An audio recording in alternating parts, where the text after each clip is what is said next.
the next week that this is not a story like the one that you read in a novel where you have to imagine the appearances of characters. The evidence that you will hear in this case is very real. The evidence will not require that you use your imagination. Jasmine Pace was very real. And Jason Chen really killed her. The suitcase was located in a brushy area just yards from the bank of the Tennessee River and right off of Suck Creek Road. In it was the body of Jasmine Pace, who had been placed in a fetal position inside of 3 black trash bags. Her right ankle was handcuffed to her right wrist. Her left ankle had been shackled to her right arm.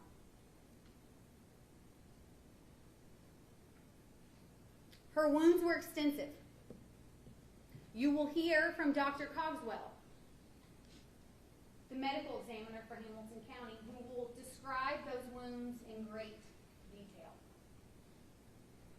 He stabbed her over and over and over again, not 7 times, not 29 times, not 43 times, but 60 stab wounds.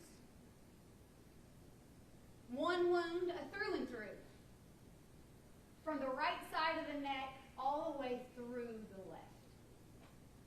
Another so deeply penetrated her rib cage that the tip of the knife broke off into her lung. You will see the tip of that knife.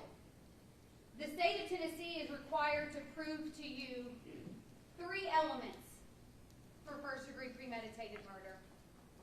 The first is that Jasmine was intentionally killed.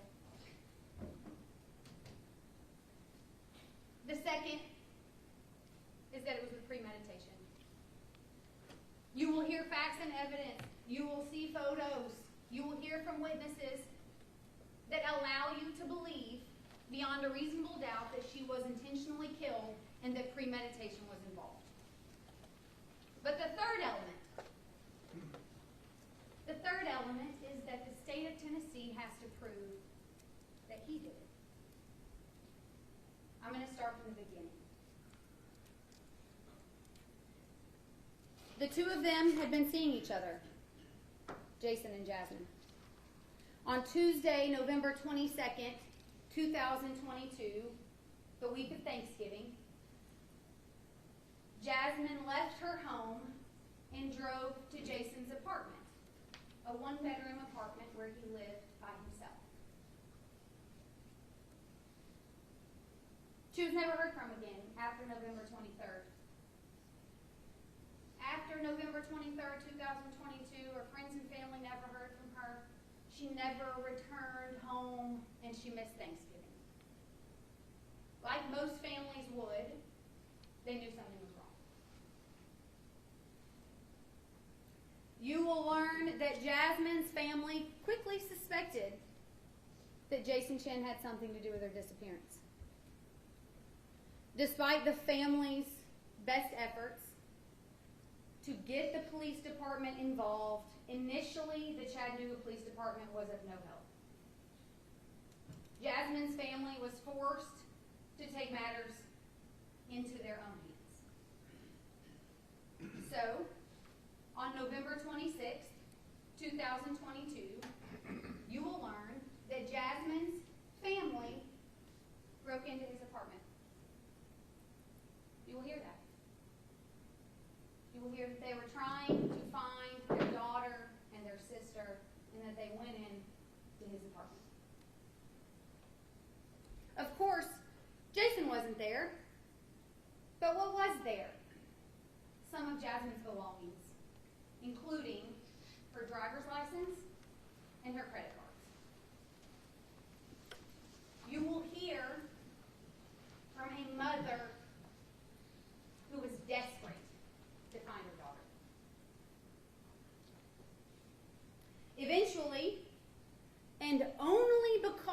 the relentlessness of Jasmine Pace's family, the Chattanooga Police Department's Homicide Division executed a search warrant at Jason Chen's apartment on November 28, 2022.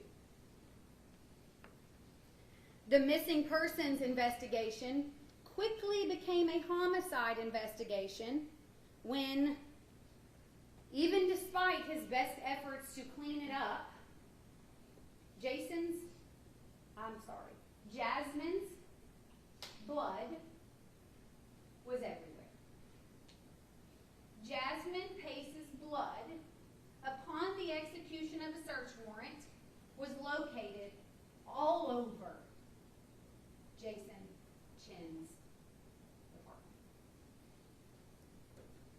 It was obvious that Jason had tried to clean it up based on the scene. You'll see those photos. You'll see photos of cleaning products, but you're also going to see video of Jason Chen on November 23rd, 2022 buying cleaning products at multiple locations the same day that Jasmine's friends and family stopped hearing from her. You will learn that homicide investigators located Jasmine's body in this suitcase on the side of Sup Creek Road in part due to Jason's own cell phone location records. They were able to track Jason using those cell phone location records throughout Chattanooga on the day of the 23rd. Walgreens, Walmart, most likely looking for a place to dump her body. But then eventually, at 6 p.m. on November 23rd, 2022, Jason Chen leaves his apartment with a suitcase. He enters his vehicle and he drives to Suck Creek Road.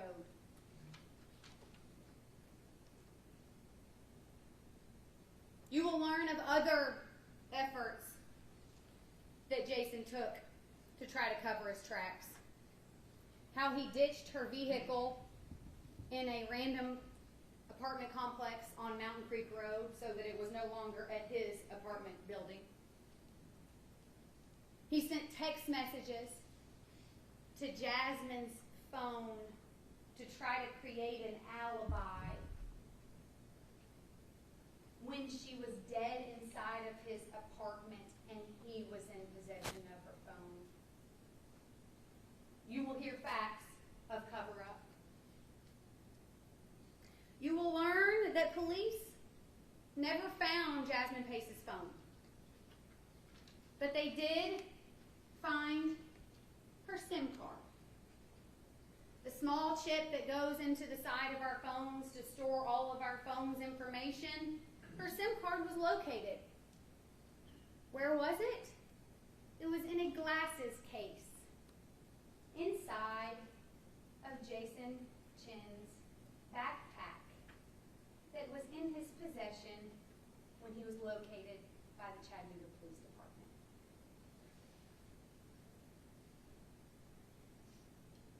And when you think that you have seen enough evidence that Jason Chen killed Jasmine Pace, you will be convinced that he stuffed her body in this suitcase after placing it in trash bags, because you will hear from a fingerprint expert. The fingerprint expert will tell you that Jason Chen's fingerprints were found on the innermost trash bag that surrounded her body.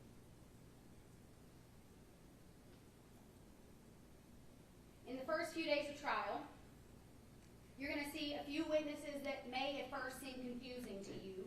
Bear with me. They are going to be laying the foundation for evidence that you will see through Chattanooga Police Department homicide investigator Zachary Crawford.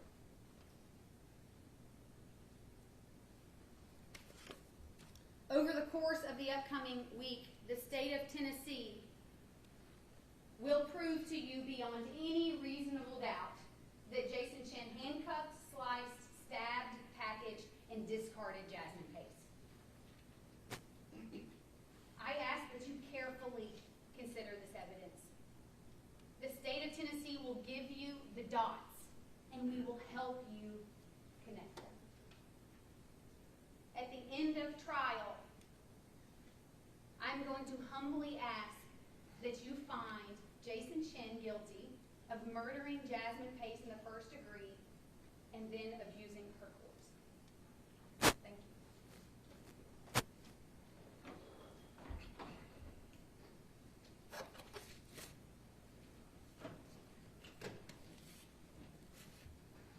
Mr. Chen.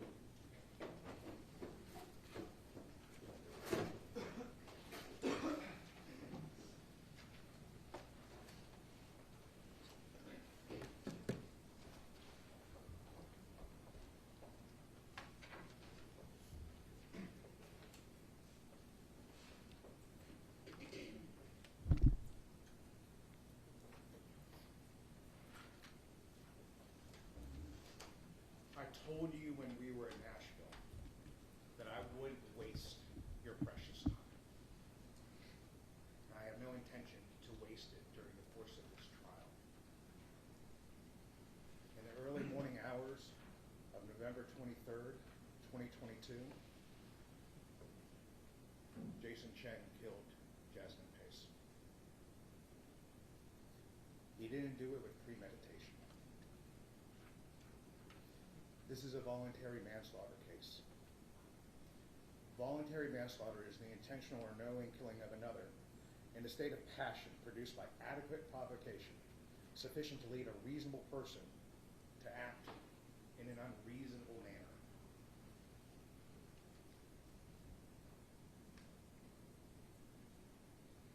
The state told you during jury selection that in order to prove first-degree murder, they don't have to prove that it was a crime, but it wasn't.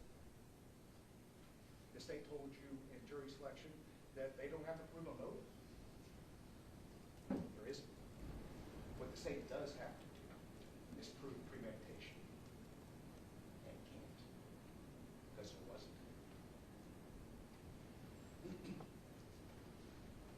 Jason Chen is a first-generation Chinese American. He grew up in Nolensville. His parents worked at a Chinese restaurant, worked very hard bringing him up. Jason graduated from high school and then went to college here at Chattanooga, at the University of Tennessee, at Chattanooga, UTC. In November of 2022, he was a senior with a major in computer science. The year before, he and Jasmine started communicating. They met on Tinder. And after exchanging messages back and forth, they started texting using iMessage. You're going to see the iMessages between Jason and Jasmine. You're going to see how their relationship progressed through these text messages. In 2021, they dated for a few months, but then lost touch. But then about 8 months later, in May of 2022, they rekindled that relationship and they started dating, seeing each other more and more. They obviously got much closer. They traveled to Chicago together that summer. And you're going to see through the text messages, someone was obviously more into this relationship than the other. Jasmine started getting feelings for Jason. And you're going to see through those text messages that Jason didn't reciprocate that as much as she did. Then you come to the week of November 22nd. It was Thanksgiving. Jasmine and her family lost their grandmother. She was in grief. And on the night of November 22nd, around 11 p.m., she came over to Jason's house. And they did what they always do. They drink wine, smoke pot, smoke wax, watch movies, and do what 22-year-olds do. On the night of November the 22nd, They were drinking wine in the back bedroom. You're going to see pictures of the apartment. This apartment is 500 square feet. You can get from the front door to the back door or back wall, less than 10 seconds walking over. Very small apartment. In order to open one bottles of wine in the bedroom, Jason had to go to the kitchen and get a kitchen knife, then take off that plastic wrapper that goes around the top of wine bottles. So he was able to get off the top of the wine bottle, the plastic wrapper, and he placed it on his nightstand. At a certain point, they finish off the bottle of wine, and Jasmine goes back into the kitchen to get another bottle. And there on the counter is Jason's cell phone. Ding, ding, ding, ding. That familiar Tinder ding that Jasmine and Jason knew so well because that's how they met. Jasmine looked at his phone and saw all these messages with other girls, with other people. And this was infuriating to her. She was already in grief, and it sent her in an anger into a rage, and they started yelling, fighting, verbally. Jason came into the kitchen, and you're going to hear from witnesses that can hear both of them arguing. You're going to hear from witnesses that heard this dispute, not the words, but could hear them yelling. Jasmine attacked Jason with an empty wine bottle, and in reaction, Jason kicked her, and she fell backwards, knocking over wine glasses. She picked up one of the wine glasses and ran towards Jason, and Jason retreated, going from the kitchen to his bedroom, which you have to go through the bathroom. She chased after him, and he was trying to close the door to the bathroom, but couldn't because the bath mat got in the way. Then tried to run from the bathroom into the bedroom, but there was a pocket door, and it's impossible to close. And he gets back into his bedroom, and Jasmine's right there coming at him with this broken glass. Jason sees the knife, and he reacts. And he stabs. He blacked out. Your heart is racing. You're in that fight or flight response. Your adrenaline is running. You're in a panic. You're in a fear. You don't know what's going to happen next. And he panicked. He comes to, and he's laying over Jasmine's body, kneeling over it. She's bloody. Sickened by it, Jason crawls on his hands and knees to the bathroom and throws up. He lays there for minutes, and then he goes back into the room and sees what he's done. He's scared, in a panic, and he doesn't know what to do. And I wish I was telling you right now that he called 911, that he called the police, but he didn't. He should have. But even if he had called the police, I still think that we'd be having the same trial today, arguing the exact same issues. From there, Jason decides that he has to cover this up. He has to hide what he's done. He's scared for what his future entails, but more importantly, the shame that he's going to bring on his family, the shame that comes with everything that he's being accused of today. So he sets down this course of trying to hide it.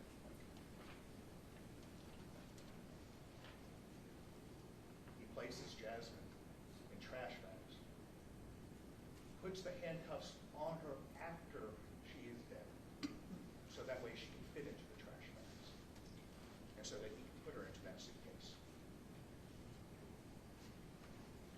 Where he then takes her body in that suitcase and drops her by the banks of the Tennessee River here in Chattanooga. He then sets on a course to try to clean up the apartment to his best of his ability. He does a poor job. He tries to hide the fact that what he did by texting her parents, texting Jasmine's parents, by pretending to be her on social media, whatever he can do to give himself an alibi.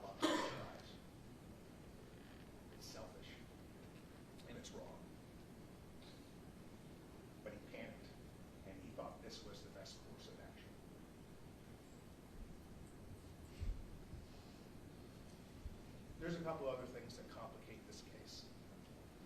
You're going to hear about Katrina Pace, Jasmine's mother.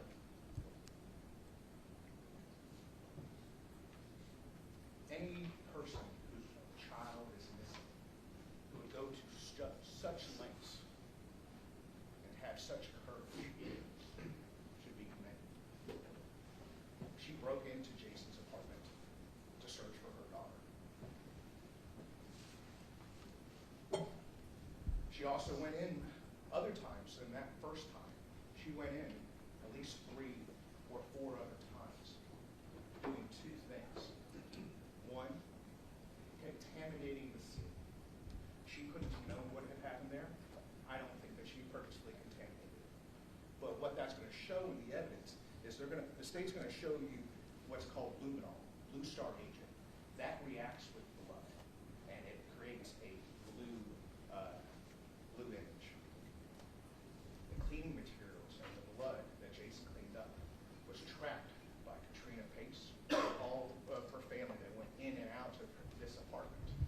It was tracked by law enforcement officers going in and out, tracking all through the apartment. Police, in this case, Chattanooga Police Department, and I'm embarrassed to say it, they were incompetent and impotent and unable to help Katrina Pace. In order to incentivize, in order to get the Chattanooga Police Department to look for look for Katrina's missing daughter, to get them to go and look for Jason and to arrest him, she had to stage the scene. She, or perhaps others, I don't know, went into Jason's apartment after meeting with the Chattanooga Police Department to make the scene look more incriminating than it actually was.